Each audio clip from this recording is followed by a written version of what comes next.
Hello dear students, welcome back to our channel. तो हमने शुरू किया हुआ था chapter pair of linear equation in two variables, class 10th का थर्ड चैप्टर। तो इसी में आगे बढ़ते हैं और शुरू करते हैं आज की वीडियो। तो पिछली वीडियो में हमने क्या किया था, हमने इंट्रोडक्शन पार्ट कंप्लीट किया था इस चैप्टर का। उसमें हमने क्या देखा था कि जो पेयर ऑफ लीनियर इक्वेशन होती है टू वेरिएबल्स में, वो होती क्या है, किस तरह से उसको रिप्रेजेंट किया जाता है। ये भी देखा था कि उसको कोई भी स्टेटमेंट, इस तरह की स्टेटमेंट हमें गिवन होती है तो उसको हम कैसे अलजेब्रिकली रिप्रेजेंट करेंगे, अलजेब्रिकली लिखेंगे और फिर इसको ग्राफ में कैसे रिप्रेजेंट करेंगे। इसी चीज के ऊपर बेस्ड कुछ और क्वेश्चन प्रैक्टिस करते हैं ताकि चीजें और क्लियर हो हमें। तो शुरू करते हैं आज की वीडियो। इसमें सबसे पहला क्वेश्चन है हमारे पास आज का, The coach of a cricket team buy 3 bats and 6 balls for rupees 3900. Later, C buy another bat and 3 more balls of the same kind for rupees 1300. Represent this situation algebraically and geometrically. यही करना है हमें। इस जो ये statement हमें given है, इसको algebraically और geometrically दोनों तरह से रिप्रेजेंट करके हमें बताना है। तो क्या करते हैं, हम क्या मान लेते हैं, सबसे पहले let cost of one bat, एक बैट की हम क्या करते हैं, कोस्ट मान लेते हैं वो है एक्स रुपीज। और इसी तरह एक बॉल की भी कोस्ट मान लेते हैं, वो मान लेते हैं हम वाई रुपीज। ठीक है, तो अब फर्स्ट कंडीशन पे आते हैं। अकॉर्डिंग टू फर्स्ट कंडीशन क्या है हमारे पास, 3 बैट क्या बाय किया है क्रिकेट जो कोच है उसने, 3 बैट्स और 6 बॉल 3900 रुपीज में उसने बाय किया है। तो हमारे पास देखो, एक बैट की जो कॉस्ट है वो हमने अज्यूम कर ली है एक्स रुपीज। तो जो टोटल बोर्ड बैट है 3, तो 3 बैट्स की क्या कॉस्ट होगी, ये 3x हो जाएगी, प्लस एक बैट की बॉल की कॉस्ट है वाई रुपीज, तो 6 बॉल उसने बाय करी है तो कितनी हो जाएगी टोटल कॉस्ट 6y। और ये टोटल उसको कितने में मिला है 3900 में। ठीक है, ये हमारे पास फर्स्ट इक्वेशन आ जाएगी। अब सेकंड के अनुसार क्या किया है, सी बाय अनदर बैट, एक और बैट खरीदा है तो उसकी कॉस्ट, एक ही खरीदा है तो उसकी कॉस्ट हमने मानी है एक्स, प्लस 3 मोर बॉल्स, 3 बॉल्स उसने खरीदी है इस बार, तो 3 की कॉस्ट की जाएगी 3y। और ये टोटल उसको कितने में मिला है 1300 में। ठीक है, तो ये हमारे पास हो गई है इसकी एल्जेब्रिक रिप्रेजेंटेशन।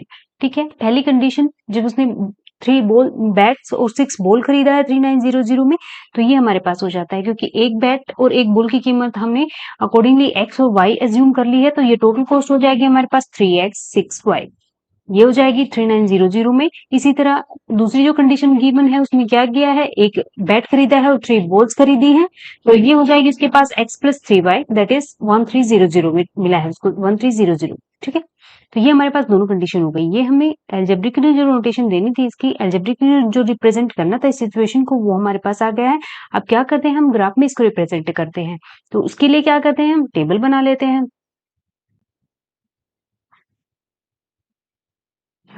अब इसमें हमारे पास ये वाली इक्वेशन है, पहले इसके लिए टेबल बनाएंगे। तो देखो, ये यहाँ से क्या होगा हमारे पास, ये है 3x plus 6y equals to 3900। अब यहाँ से y की वैल्यू अगर हम फाइंड आउट करेंगे तो ये हमारे पास हो जाएगी 3900 माइनस 3x, और यहाँ y हो जाएगा 3900 माइनस 3x डिवाइडेड बाई 6। ठीक है, अब x की जगह हम ऐसी वैल्यूज पुट करते हैं जो क्या हो, इससे कैलकुलेशन इजी हो जाए हमारे पास।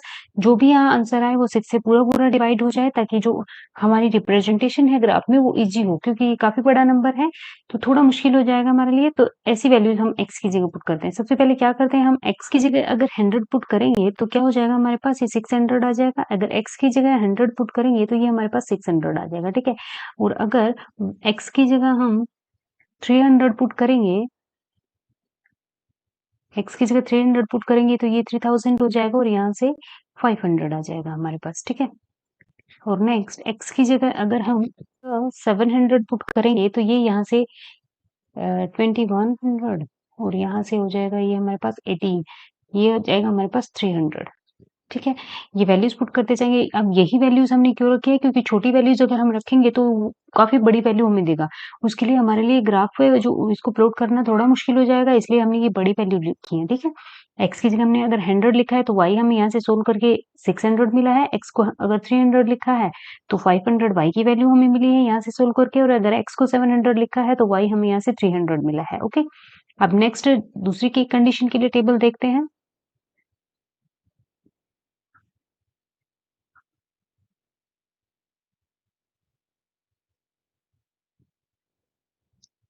एक्स और वाई की वैल्यू। अब दूसरी कंडीशन है हमारे पास x plus 3y equals to 1300।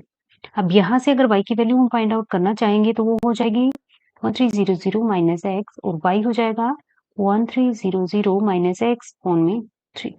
ठीक है। अब क्या करते हैं, x की ऐसी वैल्यूज पुट करते हैं कि ऊपर से सोल्व करके नीचे 3 से वो पूरा पूरा डिवाइड हो जाए। ठीक है। अगर x की जगह यहाँ पे 100 पुट कर दें हम, तो y क्या आ जाएगा यहाँ पे हमारे पास, अगर 100 पुट करेंगे तो यहाँ से ये हमारे पास हो जाएगा 12 और 3 400। ठीक है। अब x की जगह 400 पुट करेंगे तो y हमें क्या मिल जाएगा, 400 अगर यहाँ रखेंगे तो 9 और 3 300 मिल जाएगा। और यहाँ पे अगर 700 पुट कर दें तो ये हमें मिल जाएगा 200। ठीक है। ये दोनों वैल्यूज हमारे पास आ गई हैं दोनों टेबल की। अब क्या करते हैं, इसके लिए हम ग्राफ बनाते हैं।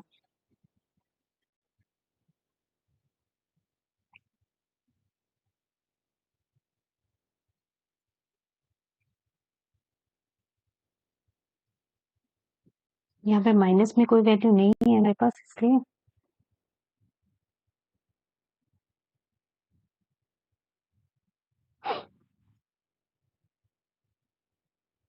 यहाँ पे ले लेते हैं 100, ये 200, ये 300, ये 400, ये 500, ये 600, ये 700, ये 800, ये 900। ठीक है। ऐसे ही यहाँ पे भी लिख लेते हैं 100, 200, ये 300, ये 400, ये 500 और ये 600 और ये 700 और ये 00 है ये हमारे पास। ठीक है। अब ये पहले इससे करते हैं, तो x की जब वैल्यू 100 है और y की 600, x की 100 है और y की 600 है, मतलब यहाँ पे होगा। ओके। सेकंड, x 300 है तो y 500 है, x 300 है और y 500 है। यहाँ से ये होगी ना वैल्यू। और अगर x 700 है तो y 300 है, x 700 है और y 300 है। यहाँ से यहाँ होगा। ओके। इसको मिला देते हैं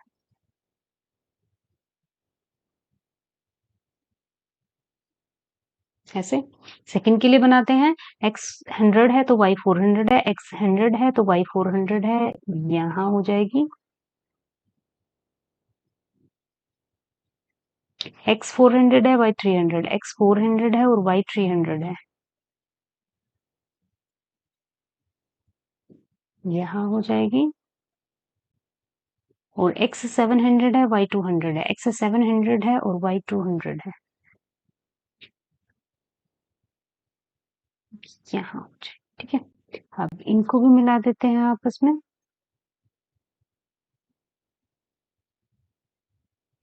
ये इस तरह से हमारे पास लाइंस बनेंगी। ये इसकी क्या होगी, ज्योमेट्रिकल रिप्रेजेंटेशन होगी। ओके। क्या किया है हमने, हमने एक्स एक बैट की और एक बॉल की जो कॉस्ट है वो एज्यूम कर ली है, तो यहाँ से 3 बैट्स और 6 बॉल्स के लिए हमें पहली कंडीशन ये मिल जाएगी, ये वाली। और दूसरी, एक बैट और 3 बॉल्स और खरीदी है उसने 1300 में, तो दूसरी कंडीशन मिल जाएगी। यहाँ से हमने एक्स और वाई की वैल्यूज पुट करके एक्स की वैल्यू पुट करके वाई मिल गई है, या फिर वाई की पुट करो आप एक्स मिल जाएगी। ठीक है। और ये बड़ी वैल्यू इसलिए पुट करी है ताकि ग्राफ को हम इजिली बना पाए, क्योंकि नंबर्स जो है 3900 और 1300 ये काफी बड़े नंबर है। अगर हम छोटी वैल्यूज पुट करेंगे तो वो वैल्यू बहुत बड़ी आएगी हमें। एक एक्स की वैल्यू अगर छोटी पुट करेंगे तो वाई की बहुत बड़ी मिलने वाली है, या फिर वाई की छोटी वैल्यू पुट करेंगे तो एक्स की बहुत बड़ी मिलने वाली है। तो उसके लिए जब ग्राफ बनाएंगे तो वो सिमेट्रिक नहीं बनेगा इस हिसाब से। ठीक है। तो यहाँ पे हमने ये वैल्यूज पुट करके इससे सिंपली ग्राफ को प्लॉट किया है। ठीक है। आई होप आपको समझ आया होगा। नेक्स्ट क्वेश्चन देखते हैं। अब ये क्वेश्चन है हमारे पास, the cost of 2 kg of apples, 1 kg of grapes on a day was found to be 160. After a month, the cost of 4 kg of apples and 2 kg of grapes is 300. Represents the situation algebraically and geometrically. यहाँ पे भी वही है, क्या करते हैं, coast मान लेते हैं। Cost of 1 kg apple, 1 kg apple के लिए क्या हो जाएगी, x रुपीस। और ऐसे ही 1 kg ग्रेप्स के लिए क्या हो जाएगी, y रुपीस। ठीक है। तो 2 केजी ऑफ एप्पल है और 1 केजी ग्रेप्स है, तो क्या हो जाएगी ये कंडीशन? 2x हो जाएगी प्लस y हो जाएगी। क्या है? 1 केजी के लिए x रुपीस, हमें 1 केजी जो एप्पल है वो x रुपीस में मिल रहा है, तो 2 केजी एप्पल कितने में मिलेगा? 2x में। इसी तरह 1 केजी x हमें y में मिल रहा है, और ये जो टोटल कॉस्ट है दोनों चीजों की वो कितनी है? 160 है। ठीक है, तो ये हमारे पास पहली कंडीशन आ जाएगी। Second, after a month the cost of 4 kg of apple, अगर 1 केजी की कॉस्ट x रुपीस है तो जो 4 केजी होंगे उनकी कॉस्ट कितनी हो जाएगी? 4x हो जाएगी। और 2 केजी ग्रेप्स की कितनी हो जाएगी? अगर 1 केजी की y है तो 2 केजी की कितनी हो जाएगी? 2y हो जाएगी, और इनकी कॉस्ट टोटल है 300।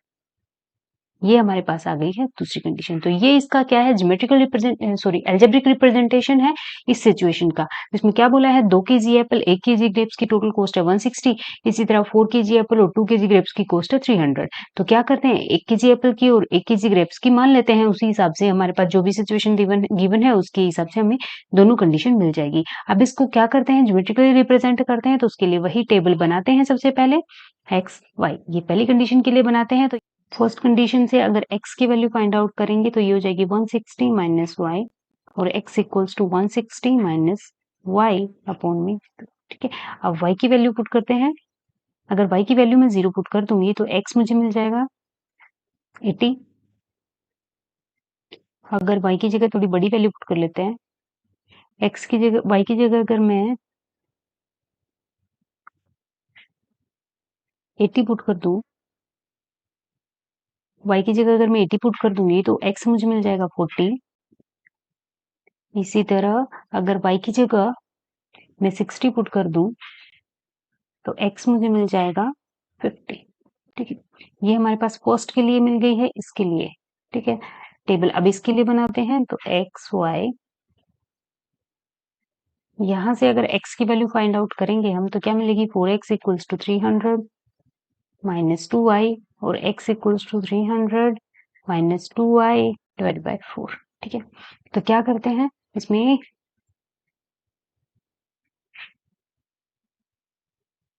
अगर y की वैल्यू में 0 पुट करूंगी यहाँ पे तो x मुझे क्या मिल जाएगा? ये 0 हो जाएगा, तो 4 से क्या करेंगे? 75 पे चला जाएगा। अगर y की जगह मैं 30 पुट कर दूं तो x मुझे क्या मिल जाएगा?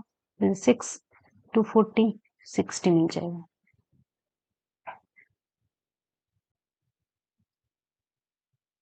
और अगर y की जगह मैं 70 पुट कर दूं, 14 300 में से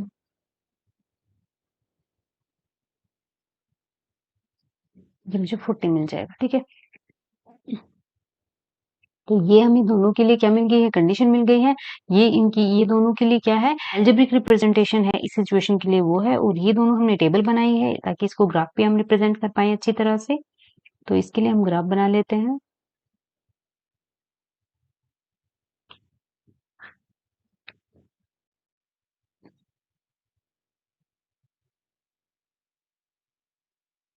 यहाँ पे हमारे पास 0 0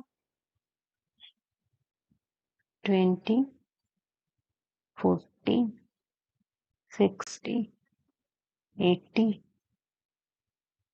और 100।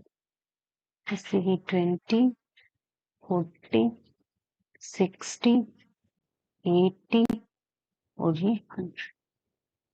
ठीक है, पहले इसको रिप्रेजेंट करते हैं। तो x की वैल्यू 80 है, y की 0 है। x की वैल्यू 80 है, y की 0 है, तो ये वाला पॉइंट होगा हमारे पास। सेकंड, x की 40 है, y की 80 है। x की 40 यहाँ पे है और y की 80 यहाँ पे है। ठीक है, तो ये यहाँ पे होगा। और x की वैल्यू 50 है, y की 60 है। x की वैल्यू 50 यहाँ होगी इन दोनों के बीच में, और y की 60 ये यहाँ। ठीक है, क्या करते हैं, इसको मिला देते हैं ऐसे। अब सेकंड पे आते हैं। x की वैल्यू 75 है और y की 0। x की 75 तो कहाँ होगी? इसके बीच में यहाँ 70 होगा, उससे थोड़ा आगे यहाँ होगा, और y 0 है। ठीक है, x की वैल्यू 60 है, y 30 है। x की वैल्यू 60 यहाँ है और y की वैल्यू 30 एंड 20 और 40 के बीच में होगी, तो ये वैल्यू होगी यहाँ पे। ठीक है, और x की वैल्यू 40 है और y की 70 है। x की वैल्यू 40 है और y की 70, 80 और 60 के बीच में कहीं होगी, ये यहाँ होगी। ओके, अब इनको मिला देते हैं।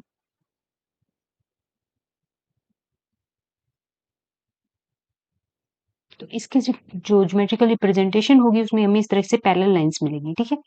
तो क्या किया है हमने, सबसे पहले तो इसको एल्जेब्रिकली रिप्रेजेंट किया है, उसके बाद इसको ज्योमेट्रिकली रिप्रेजेंट करने के लिए टेबल्स बना ली है। x की वैल्यू पुट कर दो, y की मिल जाएगी, या फिर y की वैल्यू आप पुट कर दो, x की वैल्यू मिल जाएगी। आप कोई भी वैल्यू पुट कर सकते हो, जरूरी नहीं है ये वैल्यू मैंने पुट करी है यही मिले। जिससे क्वेश्चन आपका इजीली हो जाए, आसानी से हो जाए, आप वो वैल्यूज इसमें पुट कर सकते हैं। ग्राफ आपका यही मिलने वाला है सेम, कोई भी वैल्यू आप पुट करें, ठीक है। आगे बढ़ते हैं। अब हमने क्या देखा था पीछे पिछली वीडियो में कि जब हमारे पास इस तरह की इक्वेशन होती है, pair of linear equation a1x plus b1y plus c1 equal to 0, a2x plus b2y plus c2 equal to 0, तो क्या करते हैं हमें जो मैन्युअली ग्राफ ड्रॉ करके फिर नहीं देखने की जरूरत होती कि वो लाइन आपस में पैरेलल है, कट कर रही हैं, या फिर एक दूसरे के ऊपर लाई कर रही हैं। हम इनके कोफिशिएंट से बता पाते हैं कि वो लाइन या तो इंटरसेक्ट कर रही है, या पैरेलल है, या एक दूसरे के ऊपर लाई कर रही है, या कोइंसिडेंट है, ठीक है। इसी तरह अगर हम सॉल्यूशन को देखना चाहें तो हम इन्हीं कोफिशिएंट से सॉल्यूशन के बारे में भी बता सकते हैं। जैसे हमारे पास जो पहली कंडीशन होती है उसमें क्या होता है, a1/a2 not equal to b1/b2 अगर होता है तो क्या कंडीशन थी, वो इंटरसेक्टिंग लाइन की थी कि वो लाइन कहीं ना कहीं आपस में एक दूसरे को इंटरसेक्ट करेंगी। ये वाले कोफिशिएंट a1 ये होता है x का फर्स्ट इक्वेशन में, और a2 सेकंड इक्वेशन में होता है x का कोफिशिएंट। इसी तरह b1 होता है y का कोफिशिएंट फर्स्ट में, और b2 सेकंड में y का कोफिशिएंट, और c1 और c2 क्या होते हैं, कांस्टेंट टर्म्स होती हैं इसमें। तो यहाँ पे अगर a1/a2 not equals to b1/b2 आता है तो वो कंडीशन होती है इंटरसेक्टिंग लाइन की, और उनका क्या होता है, एग्जैक्टली वन सॉल्यूशन होता है। जहां पे वो इंटरसेक्ट करती हैं एक दूसरे को, वही उसका सॉल्यूशन होता है। तो मतलब जब ये कोफिशिएंट देख के हम बता पाते हैं कि इस पेयर ऑफ इक्वेशन के लिए कितने सॉल्यूशन हमारे पास एग्जिस्ट करते हैं, ठीक है। इसी तरह सेकंड कंडीशन हमारे पास होती है जब तीनों कोफिशिएंट आपस में इक्वल होते हैं। ये a2b, b1 b2 और c1 c2 तीनों जब कोफिशिएंट आपस में इक्वल होते हैं तो वो हमारे पास कौन सी कंडीशन होती है, इनफाइनाइटली मेनी सॉल्यूशन की होती है, क्योंकि वहां पे एक दूसरे के ऊपर वो लाइंस एग्जिस्ट करती हैं, कोइंसिडेंट करती हैं, एक दूसरे के ऊपर लाई करती हैं, तो वहां पे बहुत सारे सॉल्यूशन होंगे। इनफाइनाइटली मेनी सॉल्यूशन की कंडीशन होती है ये। और थर्ड हमारे पास होता है a1/a2 equals to b1/b2 not equal to c1/c2। ये जो कंडीशन होती है उसमें पहली जो दोनों होते हैं ये तो एक दूसरे के इक्वल होते हैं, और जो थर्ड होता है c1/c2 ये इसके इक्वल नहीं होता है। तो ये कंडीशन होती है पैरेलल लाइंस के लिए, और उसका कोई सॉल्यूशन एग्जिस्ट नहीं करता है। जब लाइन आपस में पैरेलल होती हैं तो उनका कोई सॉल्यूशन नहीं होता है। जहाँ एक को एक दूसरे के ऊपर इंटरसेक्ट करती है तो वहां एक सॉल्यूशन होता है जहाँ पे वो कट कर रही है आपस में, और अगर दोनों लाइन एक दूसरे के ऊपर लाई कर रही हैं तो उसकी इनफाइनाइटली मेनी सॉल्यूशंस एग्जिस्ट करेंगे। और अगर वो लाइन पैरेलल है एक दूसरे की तो उसका कोई सॉल्यूशन नहीं होगा। ये हम इन कोफिशिएंट की हेल्प से बता पाते हैं, ठीक है। तो ये था आज के लिए, आज की वीडियो में इतना ही। मिलते हैं नेक्स्ट वीडियो पे इसके ऊपर बेस्ड कुछ और क्वेश्चन लेकर और कुछ और प्रैक्टिस करेंगे। Have a good day, thanks for watching.